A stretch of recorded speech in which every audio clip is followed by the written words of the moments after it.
I'm Joeita Gupta, and this is The Pulse. It's a fierce debate. I'm talking about the controversy about whether sports and politics mix. You have the purists, those who believe that sports has nothing to do with politics and that athletes operate in a vacuum. And I don't mind telling you that I support the other side of the debate. I feel that sports is a microcosm for society. Factors dominant in society, such as discrimination, bias, and exclusion, also crop up in sports. Though when athletes break barriers, it reverberates beyond the arena or playing field. Nowhere is this more true than the role of parasports in social inclusion for people with disabilities.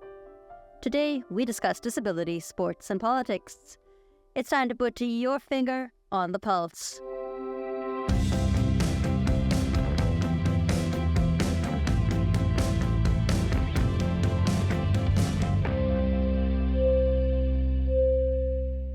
Hello and welcome to The Pulse on AMI Audio. If you haven't already had a chance to do so, please don't forget to like or subscribe to this channel. If you subscribe, it's a great way to be notified about future videos. We upload a new video every Saturday, and this is a great way to know when we post new content to this channel. So I hope you will take a moment to subscribe if you haven't already done that, and also tell your friends and family about it. Over the last week or so, we've been talking about the inductees to the Canada Disability Hall of Fame. Last week, you heard from Chantal Benoit, and this week, you'll be hearing from Michelle Stilwell. I hope you'll tune in for the week after that when we talk to the recipient of the King Clancy Award, who is Natalie Wilkie. Michelle Stilwell is a remarkable individual who has succeeded in multiple domains. A 6-time gold medalist in wheelchair basketball and athletics, she is the only female athlete to win gold in 2 separate summer sporting events. Michelle has numerous accolades and medals to her name in wheelchair racing as well. In addition to her athletic accomplishments, Michelle has excelled in politics as well as in business. She has served 2 terms as a member of the Legislative Assembly in British Columbia and was the Minister for Social Development and Social Innovation from 2015 to 2017. Michelle Stilwell, hello and welcome to The Pulse. I'm really happy you could join us today. Hi, great to be here. Thanks for having me. You've had, as I outlined there, so many medals, so many accomplishments to your name. What does it mean to you to be inducted to the Canada Disability Hall of Fame? Oh, wow. Well, I mean, obviously, it's a huge honor to be in a group with such esteemed colleagues and friends that have been already named and who are joining me this year. But, you know, I really don't see it as a personal achievement, I guess. But I do see it as a platform to advocate and perhaps inspire other people with disabilities along the way. It really gives an opportunity to put that spotlight on what people's abilities are and what their potential is, and where the disability community can go, and, you know, recognizing that disability isn't a barrier to success. When I talked to Chantal Benoit about her start in wheelchair basketball, she said to me it wasn't as big as it is now, and, you know, there wasn't even a local team. That was Chantal's experience. But when you got your start with wheelchair basketball, what were things like? Well, when I got my start, Chantal was there. She was one of my teammates, and she was one of the leaders who, you know, taught me so many things in the game of wheelchair basketball. But I was very fortunate. When I was injured, I was in the rehabilitation hospital in Winnipeg, and I was in the occupational therapy department when somebody came up to me and asked if I had ever thought about playing wheelchair basketball. And quite honestly, I hadn't. I had been a gym rat and involved in many sports in my pre-injury life. And so I was certainly intrigued by the idea of sport again post-injury. And so I advocated to my doctor to give me a day pass so that I could go check out a wheelchair basketball practice and see what it was all about. And I think my passion for sport was ignited that first day that I went into the gym and I saw so many people with varying abilities, pushing up and down the court, weaving in and out, and, just that power of athleticism and, you know, not recognizing what their physical limitations may or may not be.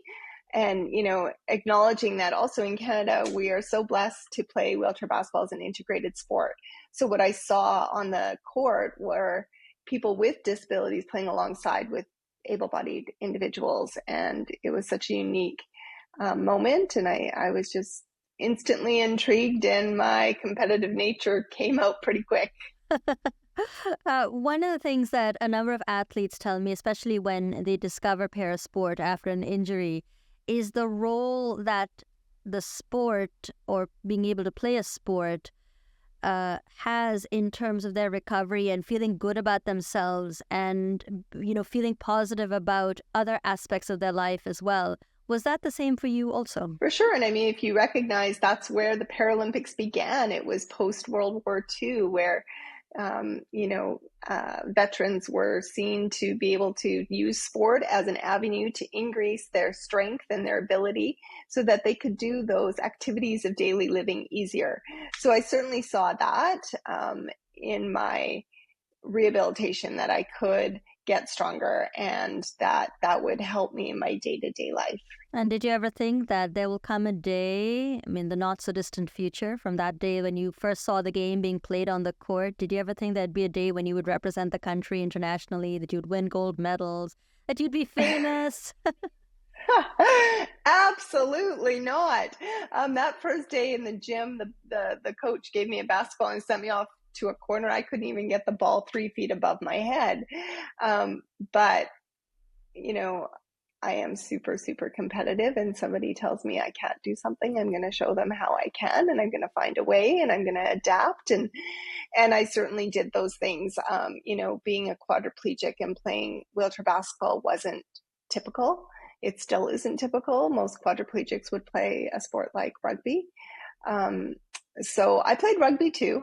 I've tried it all. I've water skied and played racquetball and tennis and, athletics, of course, but basketball was certainly a passion of mine. And it's that ability to, have teammates who are working towards the same common goal.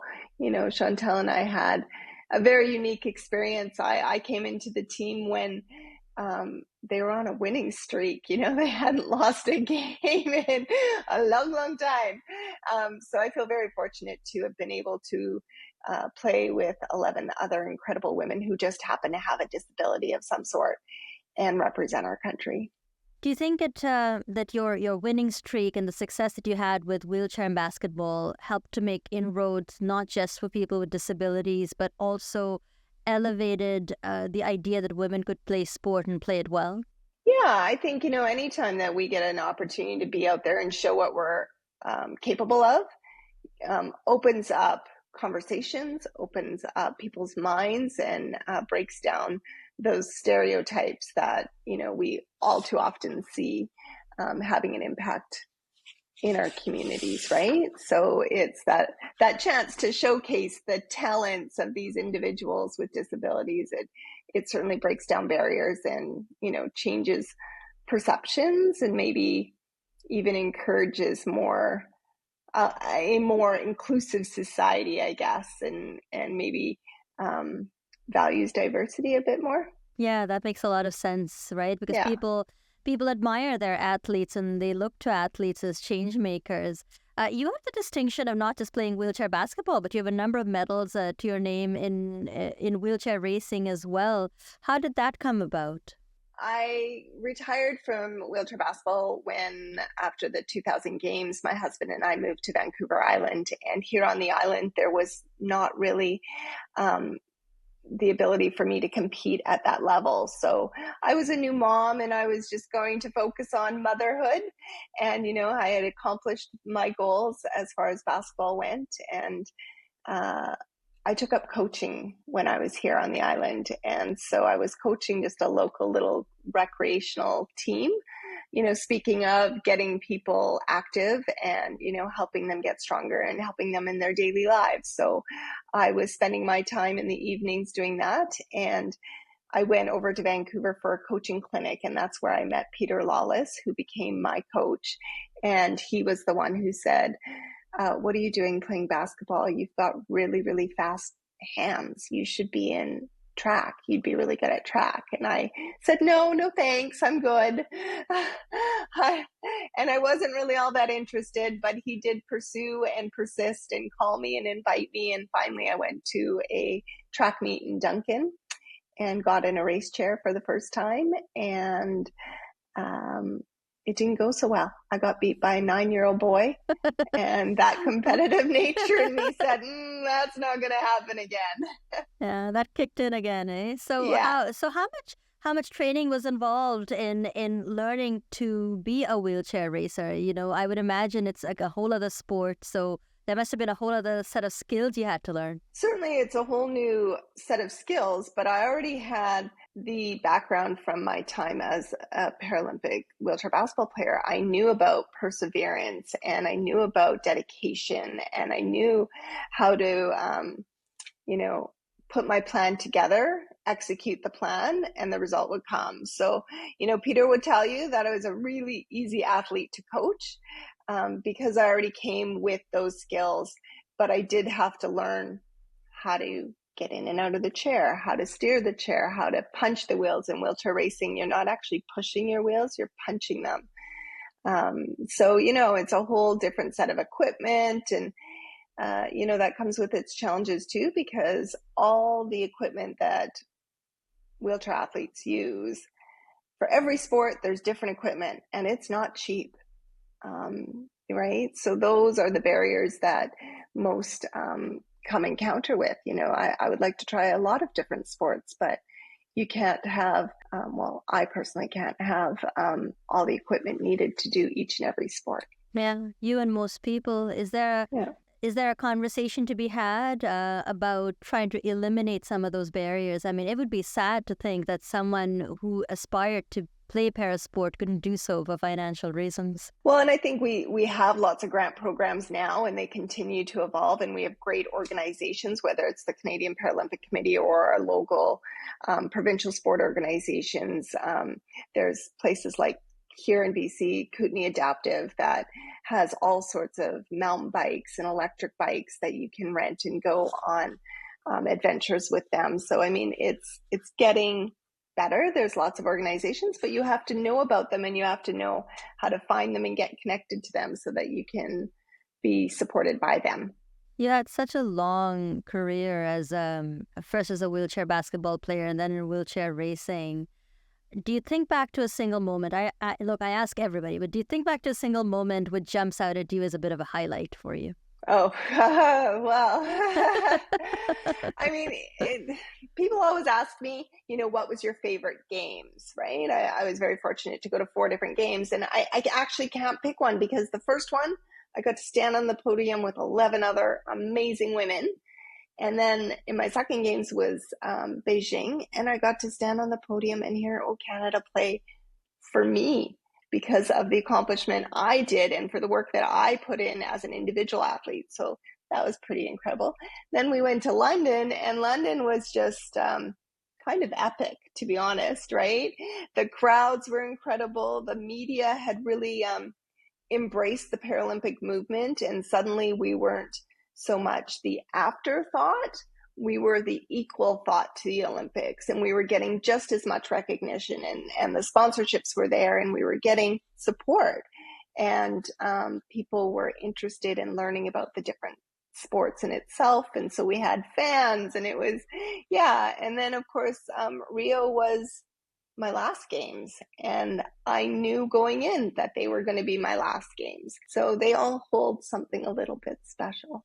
So your answer is all of the above.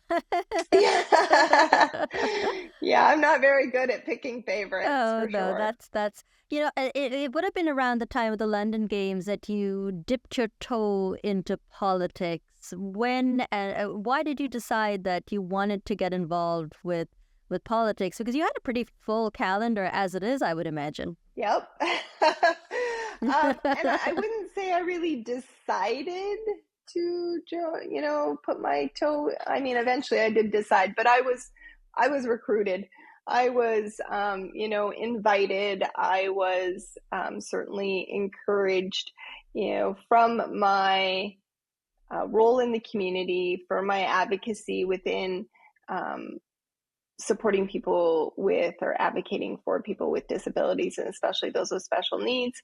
That all came from my own lived experience, right? And when you have a life-changing injury like a spinal cord injury like I had, suddenly things are awakened and you start to see things that aren't right or things that don't work for you, and you think that's not okay. So you start using your voice and start advocating for change. And so I was that individual who was never afraid to get involved or to speak my mind and point things out to people when I thought they needed to change.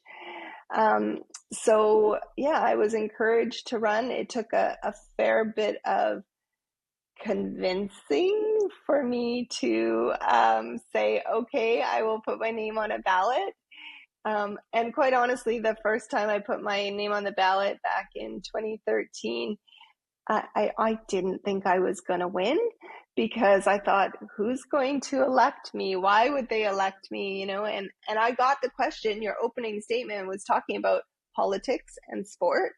And I got the question from a reporter who said, what do you know about politics? And I very quickly responded with, I have spent 20 years of my life in elite sport. I know politics. Like, they're everywhere. Well, this is what I wanted to ask you about, because you had by then spent about 20 years, not just playing sports, but playing sports, at a very high level, representing your country internationally. You'd had three Paralympic Games by then. With all of that experience, how did it smooth the way for you as you entered the realm of politics? Mm-hmm. Well, I think there was certainly, I had some respect within the community, and, I think people listened when I spoke. They understood I brought a different kind of perspective, and I think that's what's so important about representation, and making sure that we do have people with disabilities running for office, because it's important that the disability community has that voice, and that their voice is heard and it's represented in all levels of government and all levels of policy. And so I think really for me it was being that voice and knowing that I could have that policy influence to support the decisions that have impact on people's day-to-day lives. You had 7 years in the BC as a member of the BC Legislature, lots of votes and lots of decisions. Are there a few things that you're extremely proud of in your time at the Legislature? Yeah, it's kind of great locally within my community to know, when I'm wheeling around town now and I see things that I know it was my voice that made that happen or brought that to our community. I would say as a minister, my biggest, I guess my pride was the Single Parent Employment Initiative. And that's where we took people on income assistance and gave them supports for skills training for in-demand jobs. And we sort of, we gave them transportation supports and daycare supports and the skills and the training if they needed to go to school for, a year to get a certificate to get them into the employment realm of jobs that were available and jobs that were in need. And, because so many people on income assistance, they don't get off the hamster wheel because they can't afford transportation, they can't afford the schooling, they can't afford the daycare. Like, who takes care of the kids while I'm at school? So there were so many roadblocks for them. So we took away some of those roadblocks. And when we started the program, I thought, okay, we're going to get like maybe 50 to 100 people who take us up on this offer. And within the first year, we had like 4,000 individuals taking part in the program, and it just continued to grow and succeed. And we broke the cycle. That's really powerful. There's so many lives changed because of your efforts.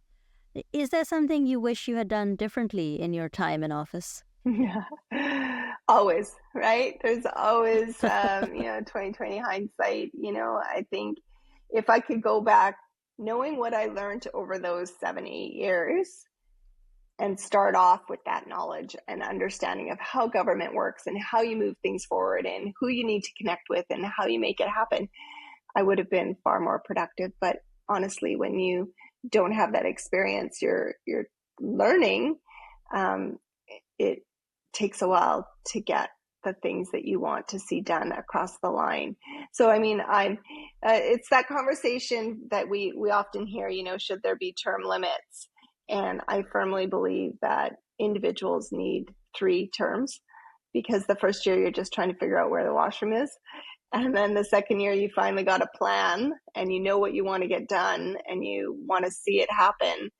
And by the end of that term, you're just getting to the point where it's ready for implementation. So you need one more term to implement what it is you're trying to do. So 3 terms is kind of good. Yeah. And I mean, you had just about 2. Do you think you'll ever run for office again? I don't say never, but certainly not looking at it at this time in my life.